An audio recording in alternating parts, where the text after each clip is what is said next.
next question is, which is a common question that I get on my website quite a bit, is why is it so hard to change? You know, we start off with good intentions, and then I fall back into the same person. I don't believe in myself. Is this really possible? Well, let's talk about that, because we have to begin to understand that there's a certain physiology that takes place between the brain and the body. I mean, every time we have a thought, we make a chemical. If we have great thoughts or unlimited thoughts, we make chemicals that signal the body for us to begin to feel exactly the way we were just thinking, which would be great or unlimited.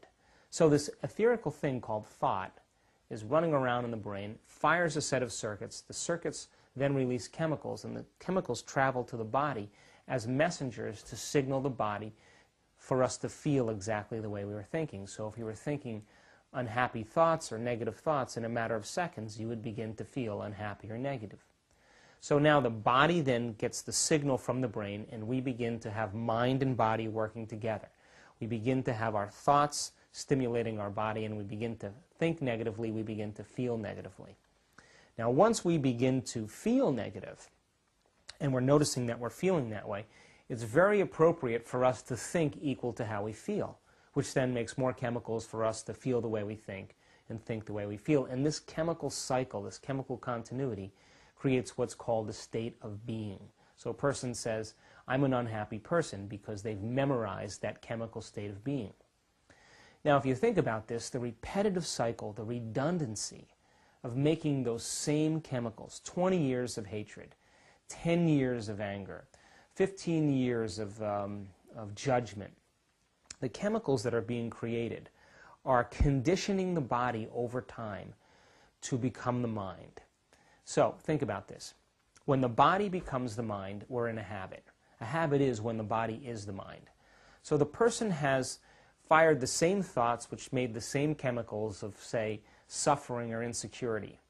They think insecure thoughts or they think a suffering thought. It then signals the body for them to begin to feel insecure or to suffer.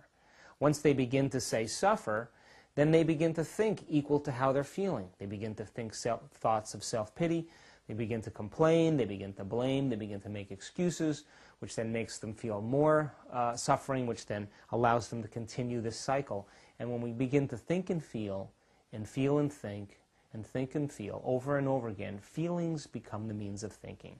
And when we can't think greater than how we feel, we'll never change. To change actually is to think greater than how we feel. So let's just think about this now. A person has memorized a certain state. We'll say suffering because we're using that as an example.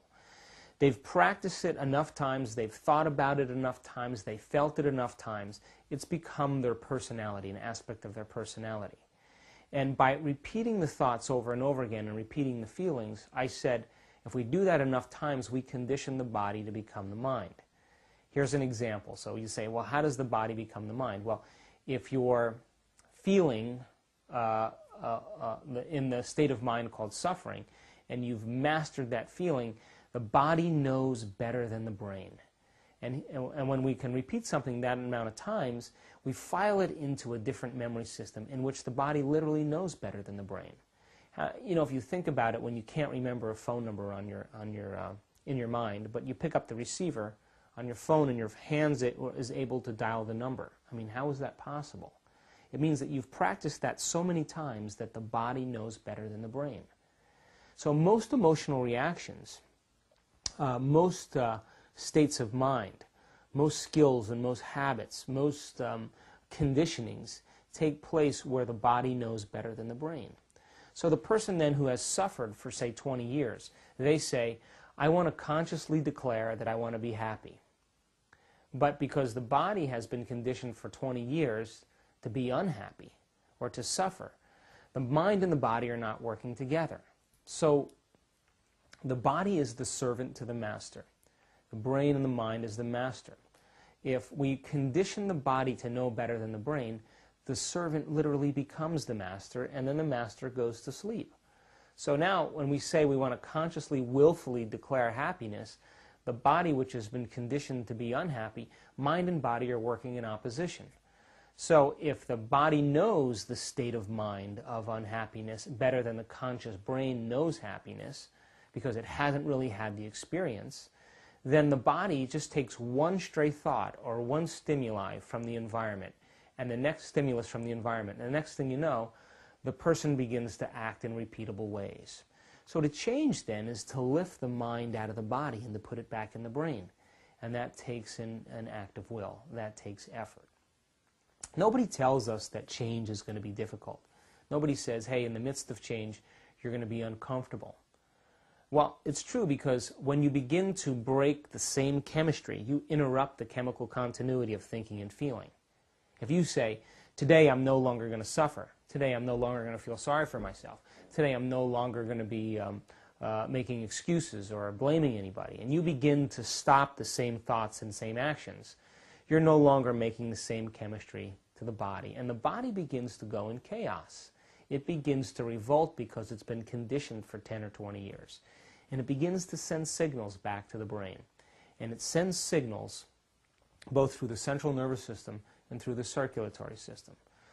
If we no longer think the same thoughts and make the same chemistry, the body now all of a sudden notices that it's no longer getting its habitual conditioning. The cells of the body get together and they begin to send a signal back up to the brain through the central nervous system. I call that the fast track. When the amount of chemistry is no longer being produced by the brain, a part of the brain called the hypothalamus turns on, and it's like the brain's thermostat. It notices that the chemistry for suffering is going down, and all of a sudden the thermostat begins to want to make more chemistry to bring everything back up to status quo again. I call that the slow track. So through the circulatory system and through the central nervous system, if the body has become the mind, it begins to send signals back to the brain, and those signals come in the form of what I call subvocalizations or chatter or voices that begin to tell us, you can start tomorrow, you're unworthy, this is a good reason to suffer, this doesn't feel right. And the moment we begin to respond to those voices, and we begin to accept those voices as true, we create the same chemistry that allows us to begin to act and think in predictable ways again. So most people don't change it because when they start to make their changes and they notice that they're going from mind being in one state and body being in another state, in other words, they've lived for the same way for 20 years being unhappy, and now they're going to try to willfully become happy, but the body has been conditioned to another agenda.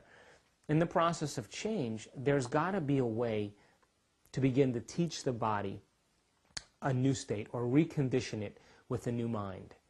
And that takes a certain amount of practice. So most people never change because first they know it's uncomfortable, and when they start to feel uncomfortable, even though the familiar may not serve them. In other words, they're happy being unhappy. As long as they continue to feel the same feelings or the feelings become interrupted, it's easier for them to go back to the familiar even if it doesn't serve them. So they've memorized the state and they move back to that same state of mind. What's the result of that? They make the same choices, they choose the same relationships, they have the same circumstances in their life, and they move back to that same chemical state again. So to change then, we have to understand that we have to begin to think and act in different ways, and we have to unlearn those old states and make ourselves aware of them, and then relearn a new state, and that takes a certain amount of practice. We'll talk about that in one of the other questions.